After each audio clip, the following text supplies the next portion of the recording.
Hey, Dr. Chen, how are you? Hey guys, how's it going? Going good.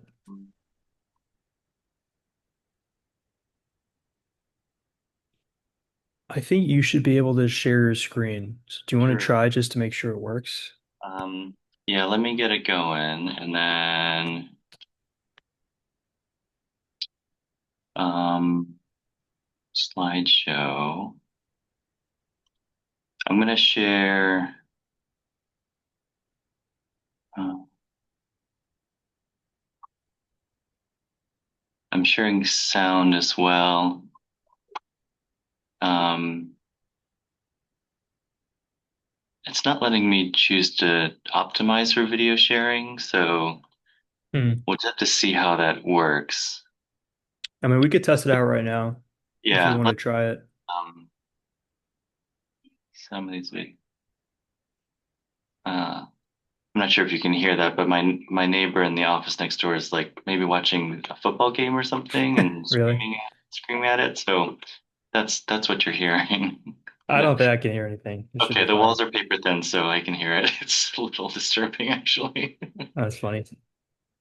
Uh, Okay, let's I'll have videos later. Let's see. That doesn't have any sound, but how about this? I can hear it. You can hear it. Can you Yeah. see the video though? It's not really. I think the video is frozen, but I can hear it for some reason.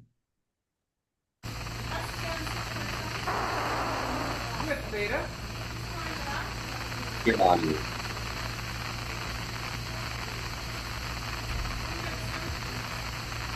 Yeah, I could definitely hear. Hmm. Let me see if there's Yeah. anything I can do. See. Try it again.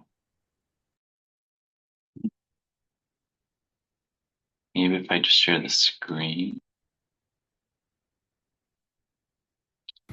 Oh, there we go. Yeah, Let's just do it that way then.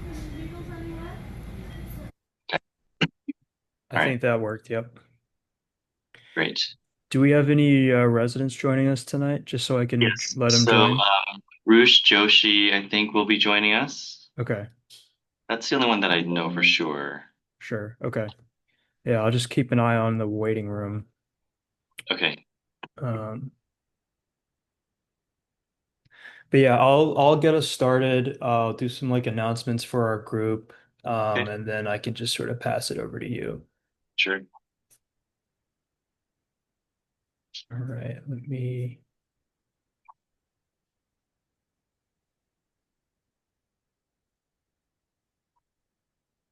All right, we've got some people in the waiting room. I'll just let them in, and then Yeah, we sure. can, yeah, get started.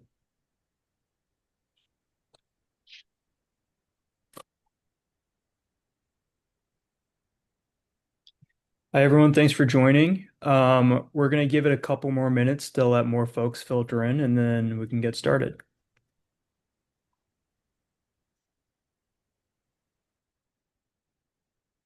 Oh, there's Roosh.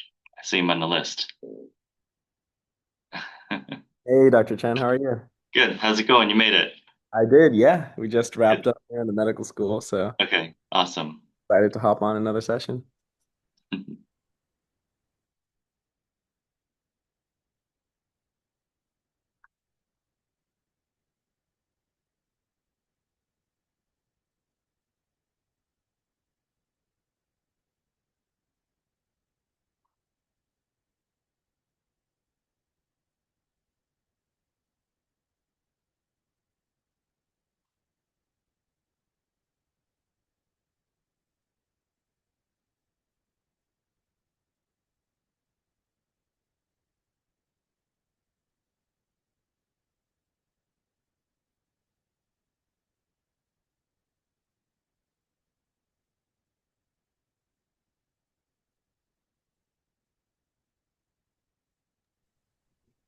All right, as we let more people filter in, I think we can begin to get started. Thank you, everyone, for joining our third installment of our Physician Spotlight session with Behind the Stethoscope.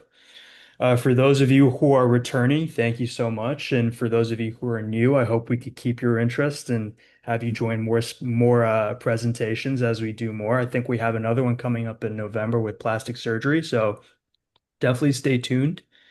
Um, Other things, I'll have Roy drop a attendance link in the chat.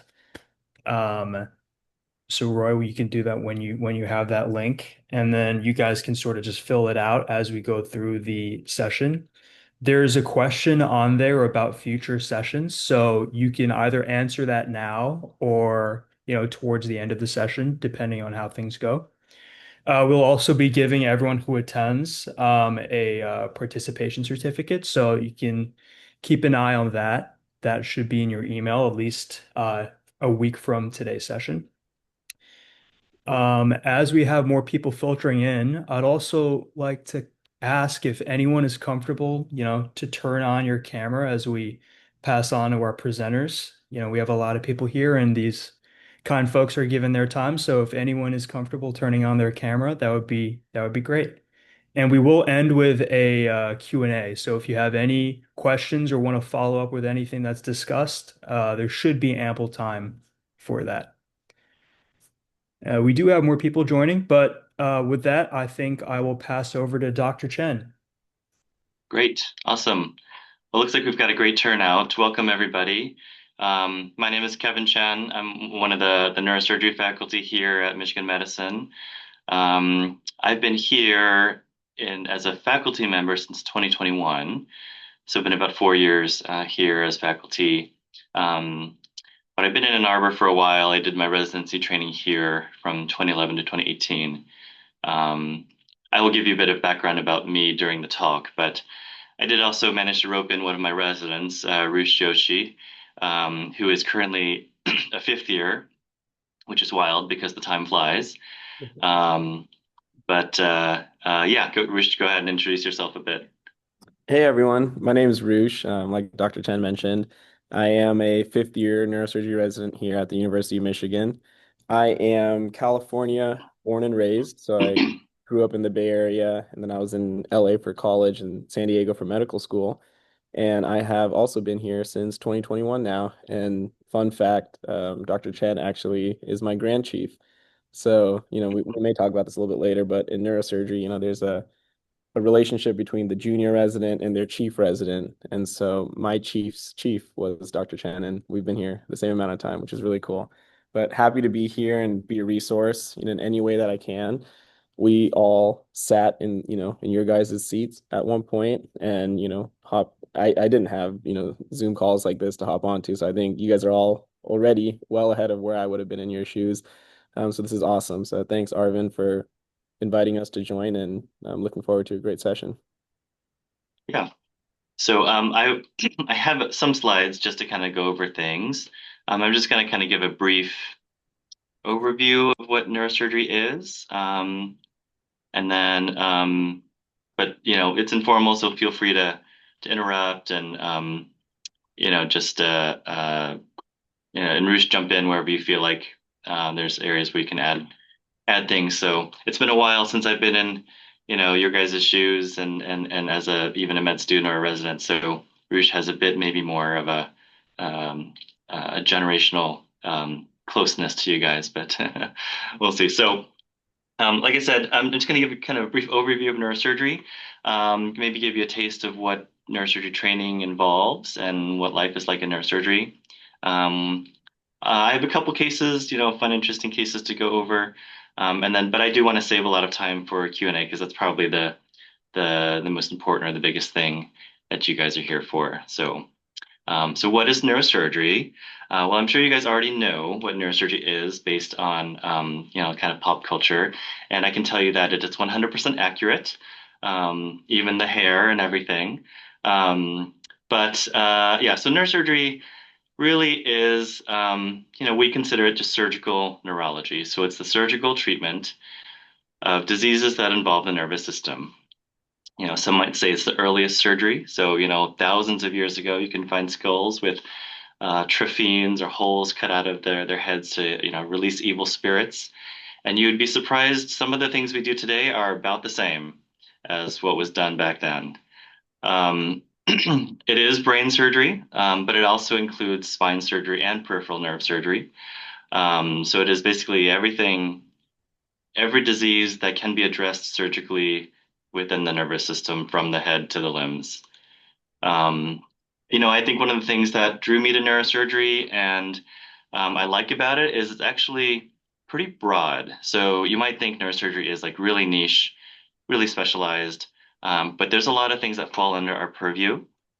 Everything from trauma, of course, so traumatic injuries to the brain and spinal cord and the peripheral nerves. We're also very involved in, as a result, in discussions of concussion and traumatic brain injury. It can involve congenital disease, so the people who focus in pediatrics, any congenital anomaly involving the nervous system. It can involve brain tumors, and we can approach brain tumors both in a traditional open fashion where we take off a piece of skull, and nowadays even more minimally invasive approaches with endoscopes and microscopes and things like that. So some tumors are addressed even with the patient awake and speaking because you want to map the functions of the brain and try to preserve the essential functions when you're resecting a brain tumor or a piece of epileptic tissue or something like that.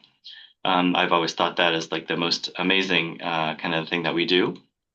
And it includes the spine. So it's everything from really big scoliotic corrections to minimally invasive decompressions and endoscopes in the spine. It's surgery in the brachial plexus and the peripheral nerves to treat tumors or pain or injuries to the peripheral nervous system. It includes the vasculature of the brain and spinal cord, so things like aneurysms, AVMs, AV fistulas, things like that. Those we can treat either open in a traditional manner, or we can now treat endovascularly with catheters that go through the blood vessels to place devices that either stent open blood vessels or occlude aneurysms and things like that. And then my field, which is, of course, I think is the best, which we call stereotactic and functional neurosurgery. And it has to do with surgery to kind of modulate or alter the neural circuits of the brain. So it includes things like movement disorders like tremor and Parkinson's disease, things like epilepsy, and things like chronic pain. So, one question that gets asked a lot, and actually we ask a lot of people who are, applying in neurosurgery and are interested in it is why do you want to do neurosurgery? You do have to have a bit of a kind of a drive and a passion for it, I would say. So, for me, I think the inspiration was it is sort of is neuroscience, but it's applied to the treatment of people. So I'll tell you again in a little bit, but I was a neuroscience major in undergrad. I loved the brain and nervous system.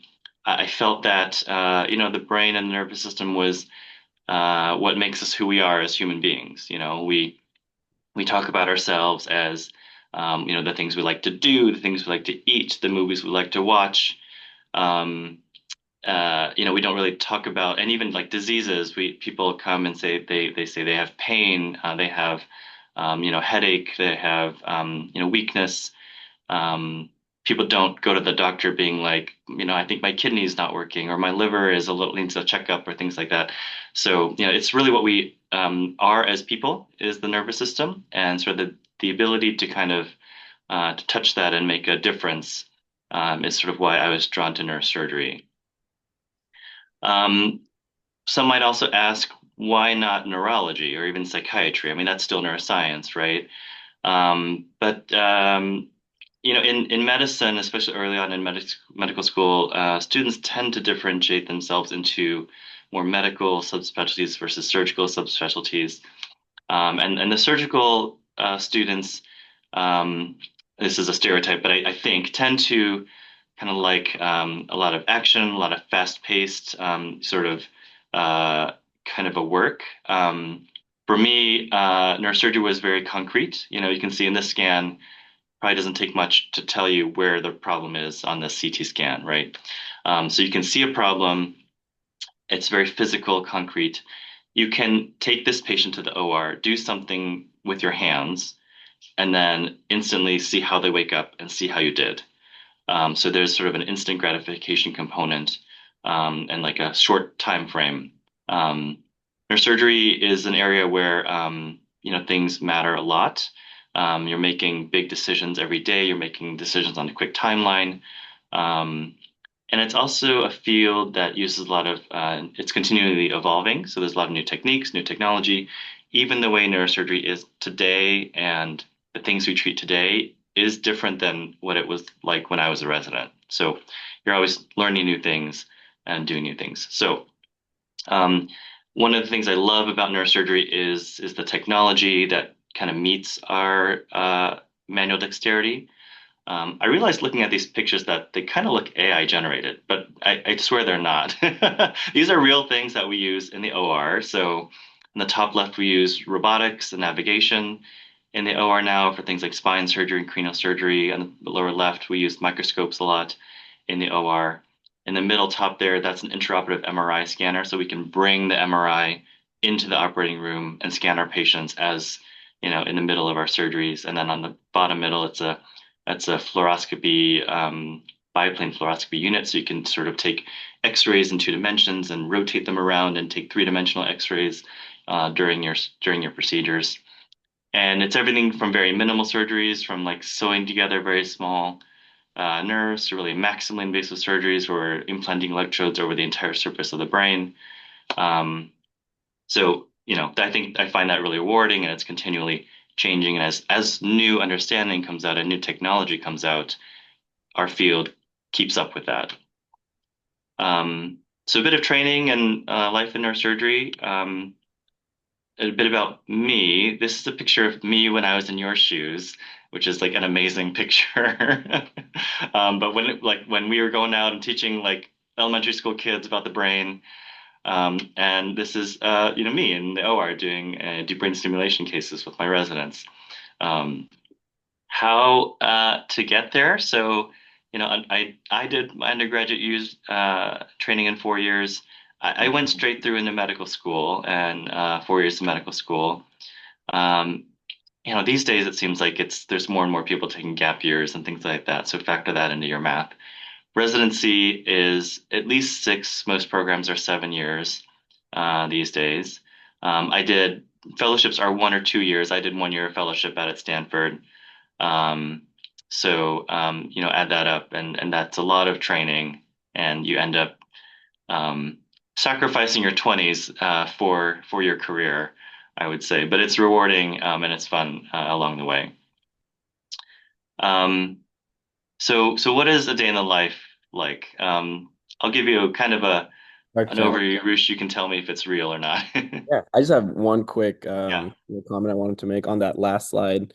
Even though this training looks like a long time, after medical school, everything that you do, you are employed. So residency is not just, a prolongation of medical school.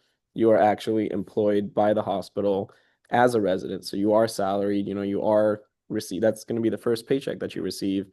Because I think a lot of times the concern people have is like, oh, I'm not going to have a job until I'm 33 if I do neurosurgery. But in reality is those 7 years of residency, you will be, paid, you will have benefits, et cetera, things that you would have similarly with like a corporate job.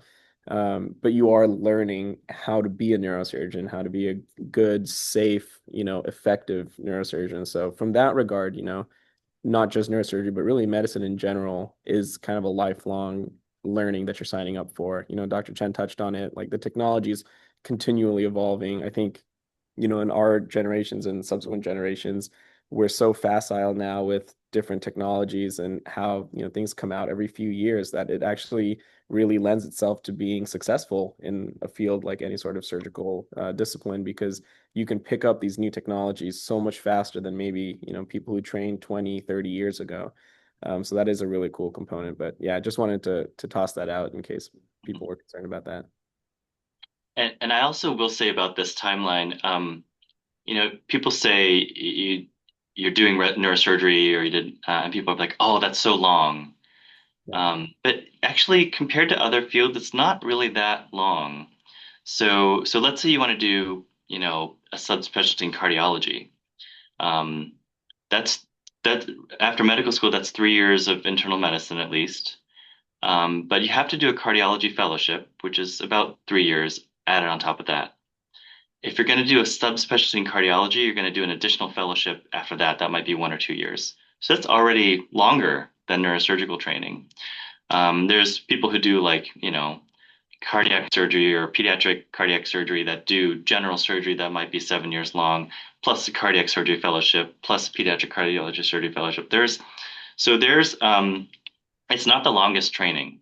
And then every neurosurgical residency actually has built in some time for research, whether it ranges, I think, from 6 months to our program here is 2 years of research.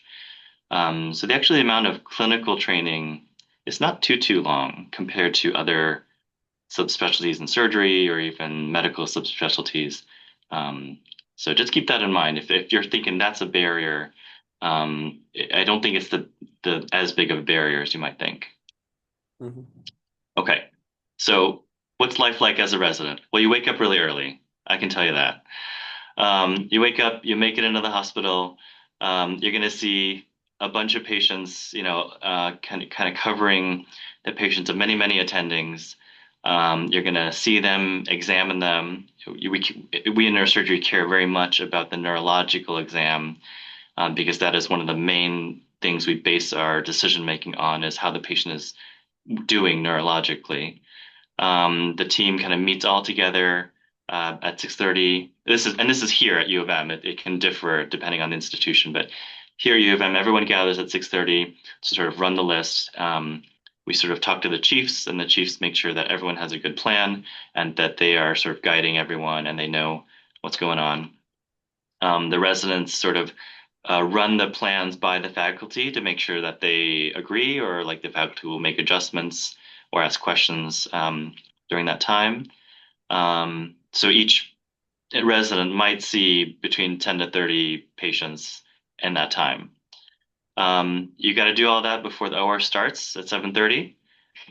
That's when the first cases start. The residents will meet, examine the patients before that in the pre-op area. And then the residents go to the OR, they prepare the OR, make sure everything is set up. Once the patient rolls in, once the patient goes to sleep, they will help with positioning the patient for surgery. They will prep, shave if it's needed. They will prep the patient, and they will assist and participate in the case from start to end. And depending on the program, your participation in the case can depend on the complexity of the case and your level in residency training. If you're a second year resident and you're doing a particularly complex case, then you might be, just assisting and kind of watching to see what the steps are and learning what to do. If you're a chief, you might be doing 99% of the case. And then after that, there's more paperwork to do. You put in the orders for the patient. You're on to the next case, and you're just doing this all throughout the day until the ORs are done. When you're out of the OR, you round in the evenings just to make sure that plans were completed, patients are still doing okay, nobody's dying unexpectedly, and then you go home if you can. If you're on call, you stay in the hospital overnight until the next day. I think that's it. So you prepare for the next day's cases then once you're done with the day. So I don't know, Roosh, what do you think? How's that for I think summary? I think that's very accurate. We probably all have a little bit of PTSD from residency, and it kind of gets scarred into you. And the reality is that residency is hard, especially, any sort of surgical residency. And, you think about why that is the case. And, if you or if a loved one has ever needed surgery, you want the people who are taking care of that person to be extremely capable and to be well trained um, in whatever specialty it is. And so that's what gives you, peace of mind as a family member, or as a loved one. And that's why this residency training is hard is, we're preparing the next generation. And, Dr. Chen touched on this, with regards to residents, assisting in the surgeries. The reality is also the only way to train someone to become a surgeon is to actually let them do things. Like we have to do stuff with our own hands, or else we won't learn how to actually do the surgery. Just passive observing can only get you so far. And so that's why, our residency ends up being 7 years is you cover, a huge spectrum of different diseases, like Dr. Chen mentioned earlier. But also, in a lot of situations, very complex diseases, and you don't want someone to do five brain tumors and then go out and practice and say, "Hey, I'm a brain tumor surgeon." You want someone who's done 250 in their residency and then goes out and starts a practice. So even if this, seems a little daunting, hopefully you guys can see me. My bags aren't too big, hopefully, under my eyes, and I'm still smiling. So there is a light at the end of the tunnel. And also at the end of the day, it's worth it. We love what we do. I think I can say this for, pretty much everyone in neurosurgery. That's what gets us up in the morning. We love taking care of these patients. You get to develop really special relationships with not just the patients, but also their family members. You're helping them oftentimes navigate some of the most difficult situations they've ever been faced with. And until you're physically there in person, doing it for the first time, you don't really realize the implication of that. And it's very humbling to be in that position. You realize how much of a privilege it is. And there's only like 4,000 neurosurgeons in the entire United States, active practicing neurosurgeons. It's a very, very small, highly specialized field. So the stuff that you get to do and see on a daily basis, 99.999% of the US population will never get to experience. So it is it's really special and cool in that regard. And I would pick this career again 100 times out of 100 if I had to. Yeah. So what's life like? So on for residency, if you're on call, stay in the hospital overnight. You're answering if the ORs are still going, you're covering some cases, or if there's emergency cases overnight, you're covering those. You're answering calls from patients who are at home, and the outpatient clinic's closed, so you're getting those calls. You're triaging those things. New consults come to you, you see them, you come up with a plan, decide if they need surgery or not, or what other kinds of treatments they need. The people who are already admitted to the neurosurgery service, you're checking on them if there's changes or things. You're deciding if plans need to be adjusted overnight.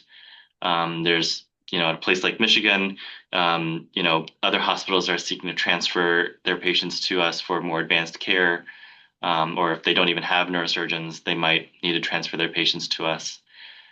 Residents do get a post-call day, at least that's what the ACGME rules are. So if you've been on call, if you've been in the hospital more than 24 hours, you get the rest of the day off. And then you would come in the day after that.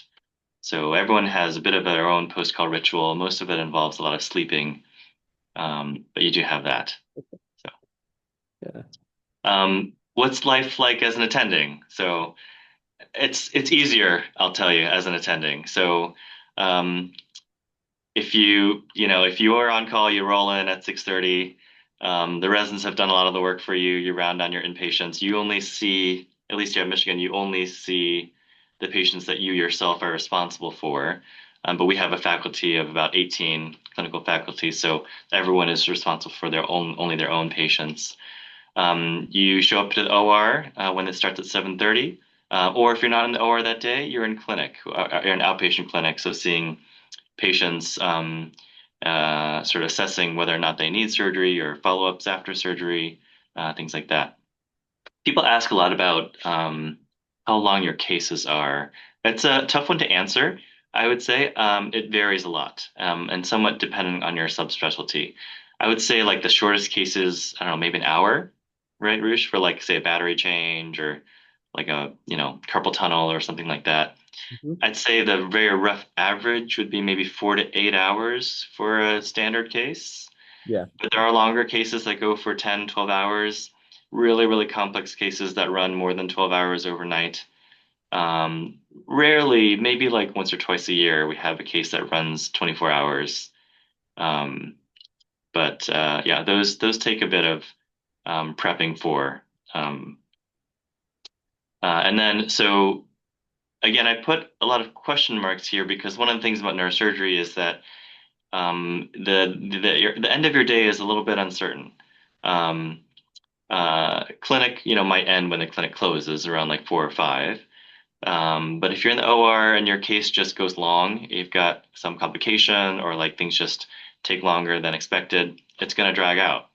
It could be 6, 7, 8, 10 when you're done. You've got some notes to do and paperwork to do. Um, the benefit of being an attending, at least at a place like Michigan, is if you do take call, and then you're at home. So the residents see the patients, they call you, you discuss it over the phone, you review the images from home. Um, if you have to take a patient to the OR, then we'll come into the hospital and do their case. So, so what's stressful about neurosurgery? I kind of think about stress in neurosurgery in two categories. There's acute stress, and then there's like chronic stress.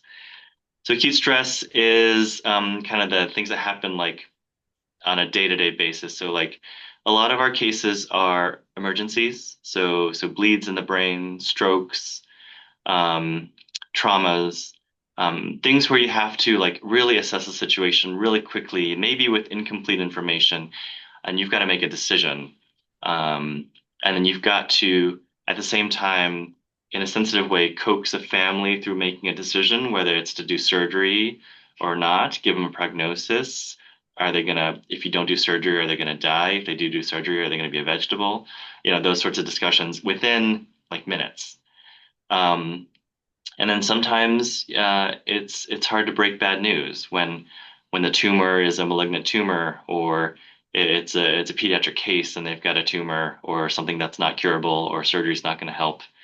That can be stressful. It's a hard discussion to have. And then there's just long cases sometimes. You know, it can just be physically demanding. Um, you know, we actually do stress a lot in neurosurgery, the importance of ergonomics, and we have a lot of strategies to try to mitigate some of the physical stress, but it's hard to get around the fact that it does take a bit of a toll on your body.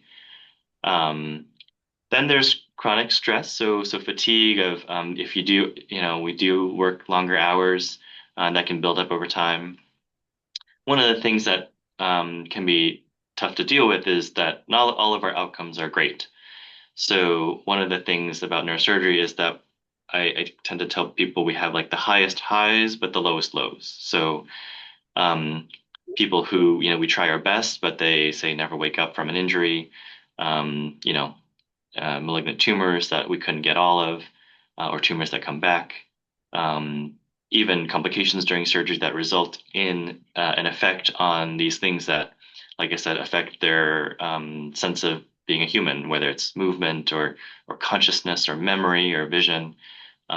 These things can kind of can happen. So it's important to figure out a strategy and a mindset to sort of overcome the poor outcomes and really dwell on the successes and try to learn from, but move on from the poor outcomes. And then it can be difficult to balance your work and personal life. I'd say it's definitely important to have a big network and a big village. So, um, you know, whether it's a life partner or just, you know, people in your community who can help you, because you don't know when you're getting out of the OR. You could have a case cancel and you could be done by noon, or your case can become complicated and you're trying to get your way through a case and then it'll run 5 hours over. So I actually, I can tell a story. I still remember my first date with who's now my wife. I was like 3 hours late to our first date, and she was waiting for me, and she like fell asleep on the floor in her apartment waiting for me. And so she got a taste of what neurosurgical life is about. I think that it's important for us as neurosurgeons to acknowledge and be grateful also for the people that are that necessary to support us, in even in this field that we are passionate about. So that is just something to we can talk about more about that if you'd like to, but it's a difficult thing to handle. But what's rewarding? So the things we talked about this a bit. It's you can make a major impact in a very short time frame. So you can literally bring somebody back from the brink of if you wait 30 more minutes, they're gonna die. But you can bring them to the OR, do a surgery, and they can wake up, just a few hours later, almost normal. It can be that extreme. I mean, not there's everything in between too, but uh, I think it does get to those extremes. It is a very high degree of specialization and expertise. So, it's interesting after medical school, the fields that really don't deal with the nervous system, they kind of they kind of forget that part of things. So anything that happens with the brain, they're either calling a neurologist or a neurosurgeon. And if it's a physical thing, it's they're always bringing in neurosurgery. Even if it doesn't require surgery, your voice and your input into a case. Many specialties are often just looking to you for the direction of like where to go and what options there are. And we all live operating, and we all live working with our hands, sort of fine technical skills and improving our manual dexterity skills. I think that neurosurgery, we're always exposed to the newest technologies, um, robots, microscopes, and then we're also bringing in the basic sciences. It's the reason why we have research built into our residency. So as we discover what the brain is doing, which we don't understand fully, that gets brought into our field of neurosurgery. So just today, I was having meetings about how stimulation of the vagal nerve can influence inflammatory disease. So now there's a stimulator that we implant around the vagus nerve that can actually have an effect on rheumatoid arthritis. And that's like wild, right? So we're learning things every day and incorporating that into our treatment of patients.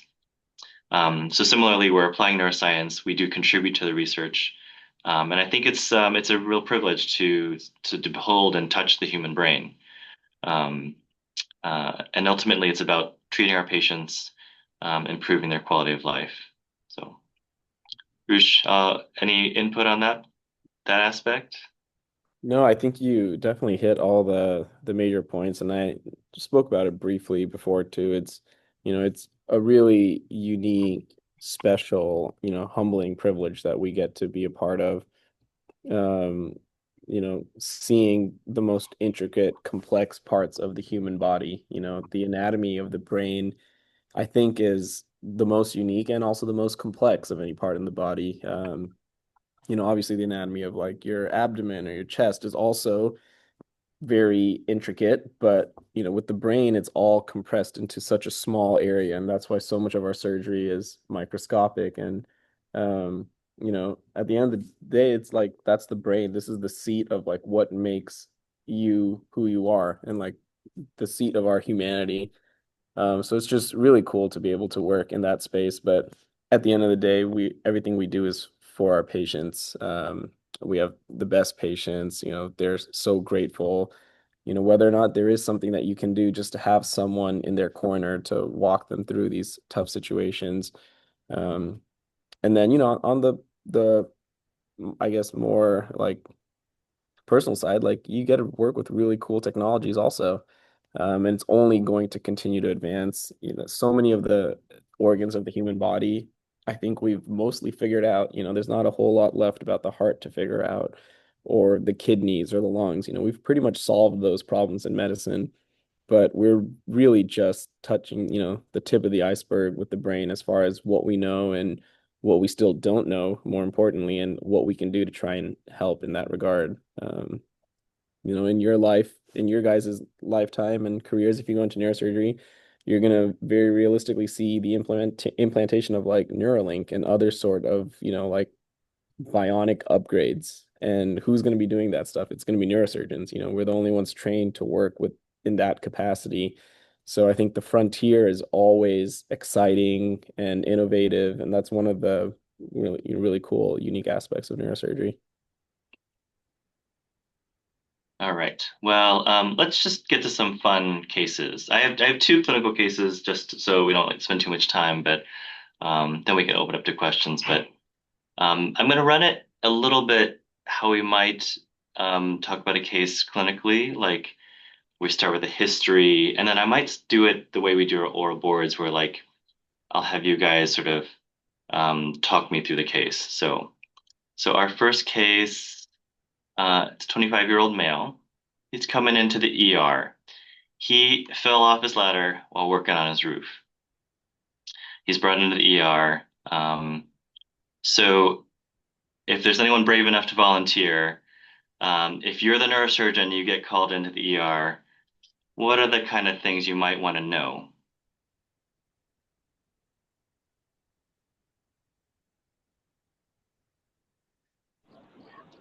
I think maybe you'd want to know whether there's some kind of maybe internal bleeding or something going on. Okay, Um, yeah, that's good. I would So, want to know if he's awake, if he's Yeah, conscious. yeah. Is he in a coma or is he just sitting up and talking to you? It tells you a lot, right? So that gets to one of the very important things that we want to know as neurosurgeons is the neurologic exam. So the physical exam is very important in medicine in general, and that includes listening to the heart, listening to the lungs, feeling the belly, looking over the patient's skin. So that's important to us too, but we are really the ones that are specializing in the nervous system. And there's really not other ways to test the nervous system other than to sort of like ask it what it's doing in a way. So there's different functions that we're interested in. So things like consciousness. Are you awake? Do you know where you are? Do you know what your name is? That can tell you a lot about where the pathology is happening. Are you able to hear a command, process that, and like perform this thing, like squeeze my hand? Are you able to do those commands in all four extremities? Is your sensory systems working? How's your vision? How's your hearing? Um, those sorts of things. And if there are problems along that way, does that tell you um, where in the nervous system the problem might be? So this is where we derive a lot of our training from the neurology field. So localizing the lesion is very important. And then once you've localized potentially where the problem is, you're thinking about what types of pathologies can happen in that part of the nervous system. And then you supplement with things like testing and imaging um, to come up with a treatment plan later. So, someone in um, the chat also said vitals, which is super important, especially in a trauma situation like this. That's one of the pieces of, data that you have to assess some of the more objective components of how this person is doing, if the vitals show like a blood pressure that's super high or a heart rate that's really low, like that in your mind kind of frames how sick this patient is. Like, you can start to use that as an adjunct for, is this patient really sick? And, are there potentially other issues like with the heart or the lungs that may preclude them from getting any sort of surgery? Or are they relatively stable from that regard so that you can then proceed with your more kind of nuanced neurologic workup? yep. So, and it's important to try to get a brief history of the patient really quickly, especially in trauma patients. So, in this case, he doesn't really have significant medical history or surgical history. He's not on significant medication. He's a 25-year-old, so no medications or things like that. But it's different if you are confronted with a 90-year-old patient who is on a blood thinner and is on a list of medications that's 100 long, and they've had, you know, 8 different types of surgeries before. That can kind of influence your thinking. And a lot of medicine is really about pattern recognition. So the more of these things you see, the sort of more of a sense of things that you'll come to. So he's otherwise healthy. We start getting some pictures. This is his initial. Oh, sorry, for the neurologic exam. He's awake. He's following commands everywhere. He has a GCS of 15. So we don't have to get into this, but the Glasgow Coma score is a very important metric that we use in neurosurgery. In one number, it tells you a lot about how the patient is doing. It's a score that runs from 3 to 15. 15 means you're basically normal, you're awake, you're talking, following commands, fully oriented. If you're 3, you're basically doing nothing. So, there's gradations along there. So if you get a call from the ER and they say this patient is GCS 3, you have certain things going through your mind. Uh, then if they tell you this patient is GCS 15, um, their cranial nerves, that's one thing we look at. Those are all intact, except he can't quite open his mouth for reasons I'll show you. His movement exam, he's full strength everywhere, so there's no weakness anywhere. Sensory exam is intact. He doesn't have any numbness, no tingling, no loss of sensation. His reflexes, we look at reflexes. Those are all normal. Gait and coordination, that's something we look at as well as a subsystem of the nervous system. Usually in the ER, we're not getting people up to walk them around because we don't want them to fall in the ER. Um, But those are the things just like that's a brief, quick and dirty neurologic exam. Um, a neurologist would be embarrassed by it, but if we're trying to make quick decisions, these are kind of the big things that we hit. So these are his pictures. Can anyone tell me what's going on here?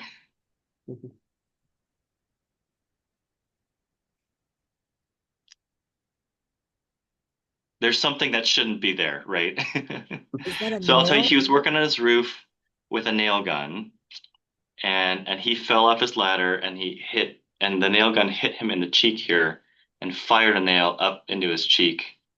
And here's his CT scan. That's the tip of the nail. And just to orient you, this round thing is the skull. So the tip of the nail is in the skull, which is a problem usually. But the good news is he was awake and talking, so wasn't in dire straits. But so if there's a nail in the skull, what should we do? Anyone? Probably take it out. I'm sure you have Probably to do take some it other out. evaluations, but yeah. Yeah, we should probably take it out. So, yeah, this is an interesting case. One of the first cases I had as a young faculty. You could see this is in 2020. So, yeah, it was interesting. One of the things I had to consider was like, how do I take it out? Because embedded in the base of his skull, fortunately, it barely missed some very critical structures. So, like nearby are things like the optic nerve. The carotid artery, which is the main blood supply to the brain, was close by, but he didn't get it, fortunately. But I had to think about like what was going to happen if I pulled this nail out. And it was that he's going to suddenly start bleeding into his brain. Oh, by the way, there's no real bleeding around it either on the CT scan. So I decided. So my options basically were to like grab some pliers and pull it out at the bedside. But I felt like that wasn't the safest thing. So I did take him to the operating room. I did drill a small window in his skull here. This is the patient's right side on the CT scan. So I made a small window in the skull and kind of elevated the temporal lobe so I could actually see the tip of this nail and then use some instruments to pull out this nail through his cheek and really watch to see if there's anything that I would have to deal with. Fortunately, there wasn't. But I was prepared to like handle, bleeding or anything crazy that was going to happen during this extraction. So that's the nail. Um, he actually ended up doing great. Um, if you, not sure how many of you guys have used nail guns. I certainly haven't used it that much, but there's these little like brads that like actually hold the nails together in a row for the nail gun to shoot them out. And there's usually two, and you see there's one here, but there's one missing here. There was actually a small piece of that got stuck in his cheek that we could see on his post-op scans. So that's the surgery we did, a right temporal craniotomy to remove the foreign body. So I actually did go back in at the bedside to find this retained little fragment because if I didn't take it out, he could never have an MRI in the future because there'd be a piece of metal floating around in a space that could get pulled out by an MRI machine. But if I could get every piece of metal out, he could have an MRI in the future. So he was very brave and let us kind of dig this thing out of his cheek, and we did great. He made a full recovery. So that's great. The next case is a bit of kind of my specialty now, which we call functional neurosurgery. I'll try to go through it quickly so we have time for questions. But this is a 68-year-old female. She comes to the clinic now, the outpatient clinic. So it's not really so much of an emergency, but she gives you a history that she's had difficulty with stiffness. She's getting slower. When she's walking, she's kind of shuffling around, and when she sits, she's got tremors everywhere. So she comes to the clinic. This is kind of what she looks like. Hopefully the video will work here. Can you guys see that? Okay. Do you guys have any idea what condition this is?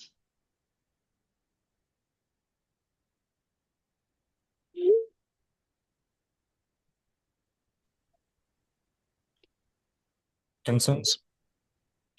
Sorry, say that again. I think you had it. Is it Parkinson's? Yeah, it's Parkinson's disease.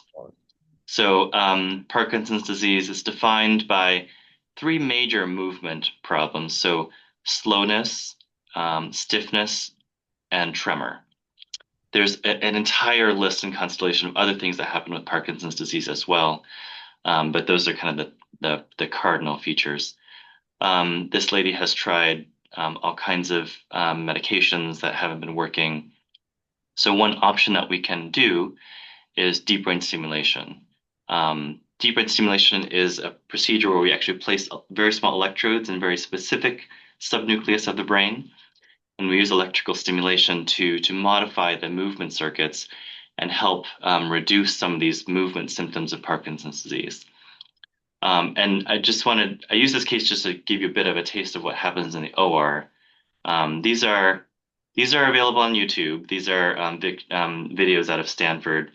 So I feel like it's on YouTube, so it's fair game. There you will see the patient's face, but I think he must have signed a consent to have his health information released if it's on YouTube. So this is these cases we often do with the patient awake, because we want to know when we place these electrodes if we're improving the symptoms and if we're causing a side effect, because the site where we're placing the electrodes is very close to areas where we don't want to stimulate, and if we're causing a side effect, we can make an adjustment right there in the OR to minimize the side effects. So I want you to pay attention to this patient's symptoms of Parkinson's disease. So you can see tremor, right? And then he has so he's got tremor in his feet as well. And then he has slowness. So this is him moving his hand back and forth as fast as he can. Okay. So just remember that. Remember those symptoms, and that's kind of how his Parkinson's presents. So one of the things I love about neurosurgery is it's very like neuroscience. So during these procedures, we send a microelectrode down into the brain. We're listening to the sound of the neurons as we're passing this microelectrode down, and listening for the characteristic pattern of the firing of where we're going to place this electrode. And this is with the patient, awake during surgery. This is my fellowship mentor, Jamie Henderson. So he's got headphones in. And then Helen Bronte Stewart is the neurologist who's come into the OR with us. She's listening to those brain waves and moving the patient's arms and legs to listen again sort of the characteristic anatomy as we're passing through the brain.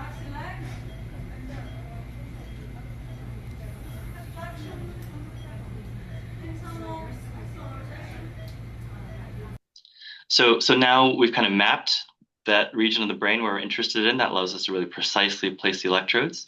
And then we've placed the electrodes and we're going to test it. So I want you to tell me if you can tell when the stimulator gets turned on. 2. Tell me if you can have any needles anywhere. Turn it on. 2.2 milliamps. Very good. So you'll hear Helen is asking, do you feel any pins and needles? She's looking in his mouth to see if there's a tongue contraction or face contractions. She's looking for side effects as we're turning the device on. And then see if you can tell when the device gets turned off. 2.5. So pretty good, right? And so then we've found a great place for this electrode. We've turned it on. We can see how much better his movement gets too, since he's awake in the OR. So his stiffness is gone. She can move his arm much better. And then now he's going to move his hand as fast as he can.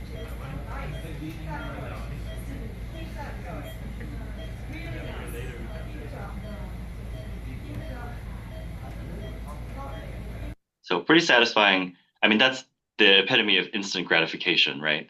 That's as close as it gets in surgery. So here's one more quick video of one of our Parkinson's patients.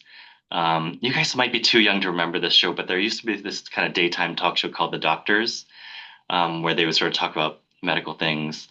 But we had a patient from Michigan who went on the show to talk about her DBS. So it was life-changing, the whole surgery. I mean, I couldn't floss my teeth. I couldn't peel a potato or slice a tomato. Just couldn't do any of those things anymore. And that's why this technology is so cool, because it provides immediate improvement in the tremor. Was done, and you can see why it's called deep brain stimulation. The leads are going all the way down, and then it connects to an extension lead, which goes to the stimulator box that's in the shoulder. Is it interesting to see those leads going into your brain like that, Suzanne? I'm so pretty. And Suzanne, would you be willing for us to temporarily turn off the device just to show people the dramatic improvement? As long as you turn it back on. So this is the patient controller that the patients have for safety purposes. What I can do is I can place it over her lead. Here.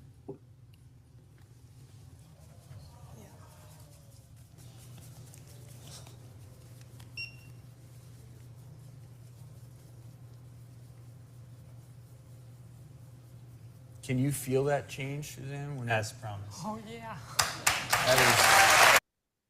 All right. Well, so that's just some video fun cases. So I do want to open it up for questions and discussion. I can kind of end this show and screen, but yeah, happy to take any of your guys's questions about it.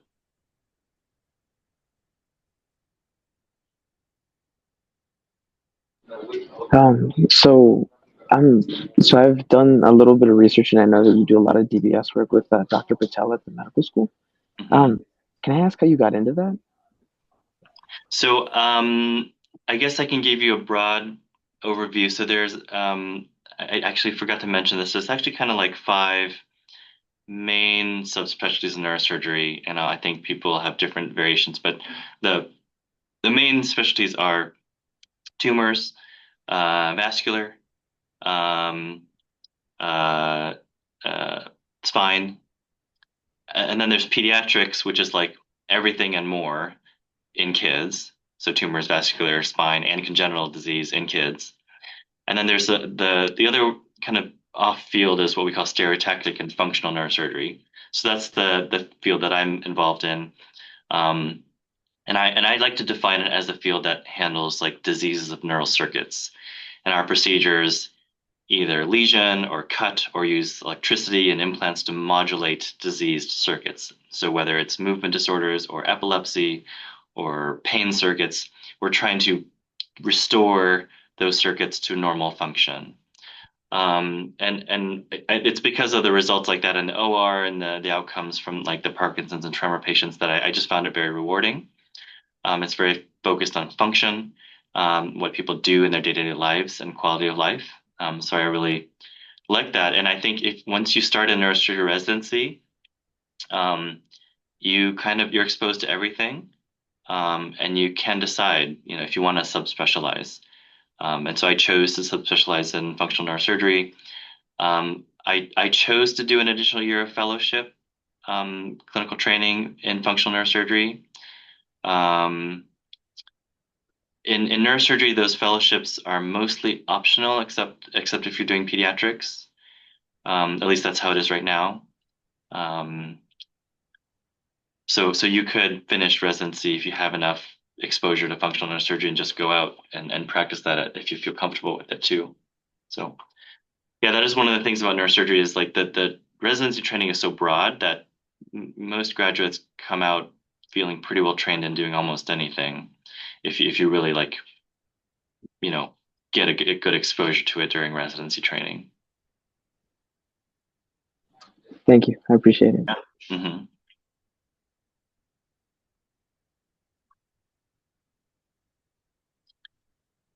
There was one question in the chat about recommendations for developing dexterity early on. I put an answer in the chat too, but basically to sum it up is, people aren't really born naturally being surgeons. No one comes out of the womb knowing how to do brain surgery. So everything that you do is, for the most part, learned during residency, and you continue to refine your craft over the years, just like with any sport or if anyone plays instruments. The more you do something, the better you get at it, the more facile you get, the more comfortable you get. And so I wouldn't let, that deter you from going into or considering surgery as a specialty or as a career, um, things that I think do help, at least as far as like your baseline level of coordination and dexterity, are sports, things that utilize hand-eye coordination, um, instruments that require you to use both your hands, just as far as, becoming more ambidextrous because you will use both hands during surgery. Those can definitely, um, increase your baseline, but none of those things are necessary. We have people that range from being D1 athletes or even former professional athletes all the way to people who probably should never set foot on any sports, arena, field, or court.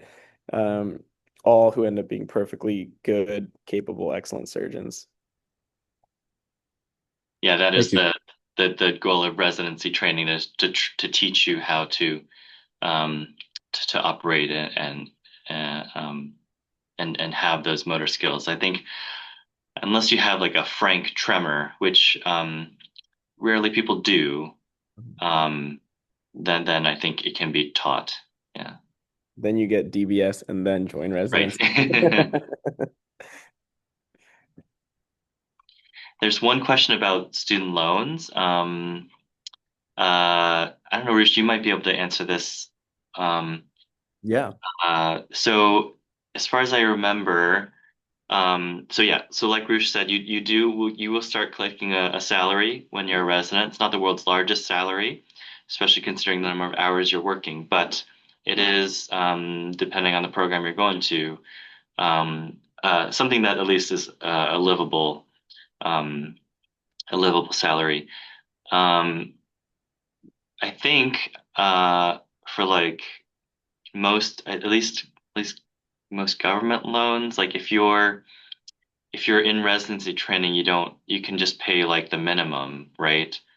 Yeah. And then there's like a 10-year, is it like a 10-year loan forgiveness program? I'm not sure if that's still around There actually. is, yeah. I think that's a great question. And it is a reality that a lot of people face. I personally did take loans, through medical school, and you will be paying those back, as you become an attending. It is a long road to become an attending, but there is a pretty significant jump as far as, salary from being a resident to becoming attending, especially in the surgical specialties. Um, and so during residency, we don't have to really get into the details of it. There's a big variety of different types of loans you can have, from federal loans to private loans to institutional loans. So I did take loans for my medical school tuition, and I am part of this program called PSLF, which is Public Service Loan Forgiveness, where if you work for like a nonprofit academic or federal institution, which is any academic neurosurgery program, those 7 years all count towards that loan forgiveness, where you just have to work 3 additional years, and by that point you get the remainder of your loans forgiven for working in a public or in a not for profit environment. That being said, you are paying some minimum payment for in that interim until you satisfy those 10 years. It's a little different right now because there's been a lot of cancellations and deferments with COVID, and then the kind of constantly influx federal repayment programs. But I would say the majority of medical students, I think, take some sort of loan to help get through medical school. All right, Madison has a question about like what you wish you had known earlier on, or if there's a lesson that you learned. Um, I don't know, Rush, if you have one, but I would say that one thing that I guess maybe like a mistake or one thing that I had to learn early on, and especially in residency, um, was to actually how to ask for help in a way. So the people who are like going into neurosurgery are pretty type A people usually, and you're pretty used to kind of overachieving, and kind of standing out on your own, so to speak. And I came into neurosurgery, and some of this was sort of like the exposures I had during med school and what I expected neurosurgery to be. Um, But I was like, when I was a very young resident, I was like, I gotta be able to handle everything. I gotta be able to keep things locked down on my own, not bother the attendings. Otherwise, they're gonna think I'm weak. And I think the biggest thing I learned, and kind of depends on the culture of your program, but at least at Michigan, that is not our expectation. Um, that nobody comes in residency knowing everything about neurosurgery. The point of residency is that you're learning, and that if you ever are in a situation where you don't know something, you're unsure about something, or even if you just need an extra body or extra pair of hands, you have people you can lean on, whether it's your senior residents, your chiefs, or your attendings. Um, I think we've all been in those situations where it's like kind of uncertain and like, but you still have to kind of handle a major decision. Um, I would say even if you're at a place where like they think you're looking weak, it's better to look weak and do the right thing for the patient than it is to like go out on a limb and potentially, make the wrong decision and hurt somebody. Yeah, I don't know, Rich, what do you think? I think that was great. I think these are all, really good, thoughtful questions. I think one thing maybe that I wish I had known early in like my career is that, you don't have to have everything figured out, as far as what you want or think your career is going to be long term. You'll be exposed to different stuff during your training and during your residency that may influence what you want to do long term, whether that's from like a research standpoint or from, a subspecialty standpoint. And to just like enjoy that process and, kind of let it all organically play out. You have so much time to figure these things out that, there's no need to commit early or kind of pigeonhole yourself.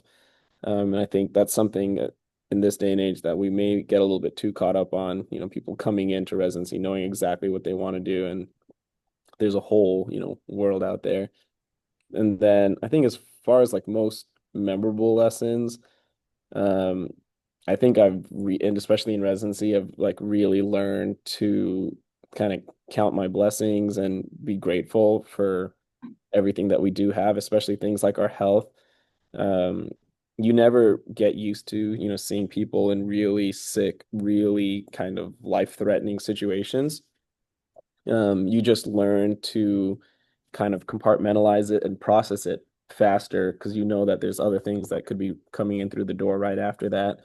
But it gave me a really unique perspective, like things that used to, or basically, I tell myself like I can't be stressed or worried about these small things in my life when there's people out there going through much tougher, much more difficult situations. So I think it really changed my perspective and outlook on a lot of things in that regard. And it looks like we have a couple more Yeah. questions. One is, over time, have you observed any concerning trends in neurological health or increases in conditions that you have to operate on? Which I think that's a very insightful question, and one that we see a lot in neurosurgery. Just in general, as medicine gets better, people are living longer. The average age now is getting up into the late 70s, 80s. Like people are saying the 80s are your new 40s, and as people live longer, they're going to be exposed to more potential, health complications. One big thing that we see is with spine surgery, the incidence of spine surgery has gone up dramatically because as these people age, their spines get this continual kind of degenerative disease that progresses. And so now, we're very regularly doing spine surgeries on 70, even people into their late 80s. And we've gotten safer, we've gotten more minimally invasive. And so now these patients are no longer precluded from actually having a surgery, and we can help them and, make their twilight years more comfortable and more pain-free or whatever it may be. Yeah, I guess I would kind of answer the opposite question. I think there are many things where the trends are actually getting better. Um, I think in many, because, especially in neurosurgery, but in medicine in general, of course, it's an area where we're always constantly trying to improve, and prevention is the best treatment, right? So the best examples are things like, I mean, this is going back a ways, but folate in like bread or like in the food supply, that's like drastically decreased the incidence of congenital spina bifida neural tube defects. The safety of cars keeps getting better and better. So people come in with injuries, but they're not as much like the like completely fatal things that a lot of like car accidents used to be. Um, we're actually understanding traumatic brain injury better, concussion better. You'll is it all, Rish, I don't, is it all the NFL games like that? There's going to be a neurosurgeon. There's like two neurosurgeons on the sidelines and one look Yeah. watch the field from the top. Yeah, I think there's three independent like neurotrauma Yeah, consultants. that's right. I think neurosurgeon. I don't know if it has to be a neurosurgeon, but I Right. I think think it's neurosurgery or neurology or physical neurology, medicine. exactly, or sports Oh, medicine. But a lot of neurosurgeons do, like to get involved. Our physicians here are on the field at the Michigan football games, and they're also on field in Ford Field for the Detroit Lions games. From what from what I've heard, it's a lot more stressful to be on the field in a physician capacity than it is to watch the game from the stands. But it is definitely an increasing role that we are playing. I think we're getting better at controlling things like hypertension and diabetes. Mhm. So the related conditions are like aneurysms, things like that are coming down. Things like brain tumors are probably about stable, I would say, for the most part, although we've learned about the role that like radiation has on certain types of brain tumors. I guess I would say similar to what Rush was saying, like the thing that's been getting worse is like probably obesity, and that has an effect on like spine health and spine degenerative disease and makes those procedures much more difficult. So, yeah, I guess that's what I would say. And then Miriam has a question about, strategies that we do to maintain our focus, our accuracy, precision through like a longer surgery. Um, I guess I would say, the answer is manyfold, I guess. Like, actually, when you're in a case, the time tends to fly. So you have to be somebody who can like really focus on one small thing for a long time. So like if you're like a puzzle person or like if you're like an artist or someone that can like really do one thing for a long time, that's sort of like the flavor of what like a surgery might be. And surgeries are different too, I guess. Like a spinal scoliosis deformity surgery is a bit different than like a 12-hour microsurgical skull-based dissection. Um, but I would say that we gravitate towards the surgeries we enjoy, so that the time we're spending focused does tend to fly. Um, we do pay attention to things like ergonomics. So actually positioning in neurosurgery is very important because you don't want to end up trying to operate upside down, at the same time exposing your area of interest in like the most accessible and safe way. And there's a lot of things like, we have like if you're going to be under the microscope a long time, we have chairs that you can kind of drape out sterilely and rest your hands if you need to. Um, and then, I mean, and if it's really, like, if it's a really, really long case, you can, I mean, you'll have an assistant ideally. You could take a break. If you turn it over to a resident who can kind of keep an eye on things, the attending can step out and grab some water, go to the bathroom, let's go back in, and you can switch. The resident can go grab a bite to eat, come back if you need to. We tend to try to not do that, um, just to kind of keep things moving. But uh, I think everyone's bladder has its limits. So, I will say but also adrenaline goes a long way. yeah, Like, it's a pretty surreal feeling to have someone's body open there on the surgical field in front of you. And so you really are on like this massive, adrenaline, like rush for the entire case. So a lot of those things kind of tend to fade into the background. But like, Dr. Chen was saying, there are obviously exceptions where if you're doing like a 20-hour case, sometimes you may need to step out for a hot second just to recalibrate, and get back into the swing of things. And it is possible, again, it depends on the case, that you might even plan to do a surgery in two stages or Mhm. multiple stages. Like, if you know this is going to take forever, you might find a time like where you're gonna like get to a stopping point in the surgery and be able to close temporarily and then bring the patient back to the OR for the rest of the procedure, or a different like say in spine, if you're going to do sort of different approaches to the spine, you can do one approach one day and then the second approach the next day, that sort of thing. I just had another question. I was wondering, like, as you progress through like residency, how do your like responsibilities like shift throughout like the years? Yeah. Bruce, I'll let you answer that Sure. one. Yeah. Residency is a lot of kind of graduated autonomy. When you first start, you're an intern, it's your first year, and most surgical internships are pretty similar in the sense that you basically need to be trained well to take care of the patients. Before you can take patients to the OR and operate on them, you need to be able to take care of them in the ICU and in the general recovery rooms, and post-operatively, pre-operatively, learn to kind of work up the physiology behind what we do.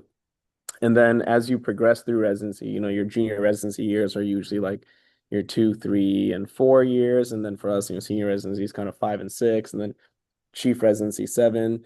The case complexities do change. The chief residents are the ones taking the biggest, most complex cases, and then it sort of trickles down across the years. There's differences also in terms of, call burden. So Dr. Chen spoke about, having to stay overnight for call. We tend to focus that during your junior residency so that once you're in the senior and chief residency components, you're really just focused every single day on, honing your craft and doing as many cases as possible and really getting facile across all the different subspecialties in neurosurgery.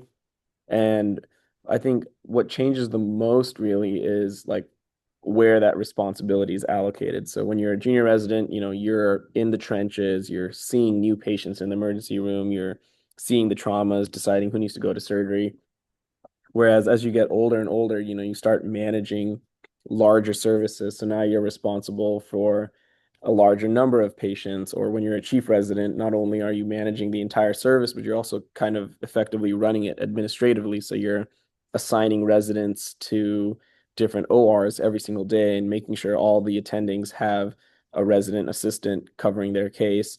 And then, of course, Dr. Chen can speak more to this, but when you become an attending, it's a whole different responsibility now. It's much less the kind of day in and day out time restraints that residents have, but now every big decision, the surgery itself, the onus of all of that, falls on the attending. You're the one responsible for making those decisions and for the outcomes. If something goes wrong, even if it was a resident that may have inadvertently done something, at the end of the day, the resident is the trainee. The attending is the faculty, the surgeon responsible for that patient's care. So it's a whole different type of, mental and emotional responsibility that you learn to cope with. Yeah, I would say like, there are probably people who are experts in medical education and residency training that Rish and I are not. So I'm not sure if we're giving you the best answer, but I think there's different strategies when it comes to training and teaching the residents. There's sort of like the basic, sort of like theoretical, sort of didactics, where like somebody will give you a talk, PowerPoint presentation. They will show you slides of like idealized anatomy for different surgical approaches. They'll talk about, the important anatomy to notice and avoid and things to keep safe. Sort of like technical, nuances to different surgeries. Then there's sort of like at the other level of like you might be doing some practical hands-on experience and say like using like cadavers and donated bodies, and that's sort of a nice sort of quote unquote safe place to sort of practice certain skills and look at anatomy that you might not normally be able to see and sort of test out, your understanding of the three-dimensional structure of things. But there, like Rush said, there's really nothing quite like being in a real case. And sort of like there's sort of this back and forth between like you do a case and then the most intentional residents or faculty say might pick like one or two or three things they're going to work on for this case, whether it's handling the tissue more efficiently or like using the drill better, or understanding like, this nuance of like what the temporal lobe anatomy looks like at this part of the case. Um, you might come into a case wanting to learn a few specific things, or if you're in a case and you're kind of like unclear about something, you might go back to the textbooks and look, or PubMed or Google and look at certain things, and that you'll be more prepared for the next time you're in that case. So I think there's a lot of sort of that back and forth, but as you progress in the ranks, yeah, the basics become more, sort of solid and established, and then you're picking up and adding on nuances and efficiencies on top of that as you progress.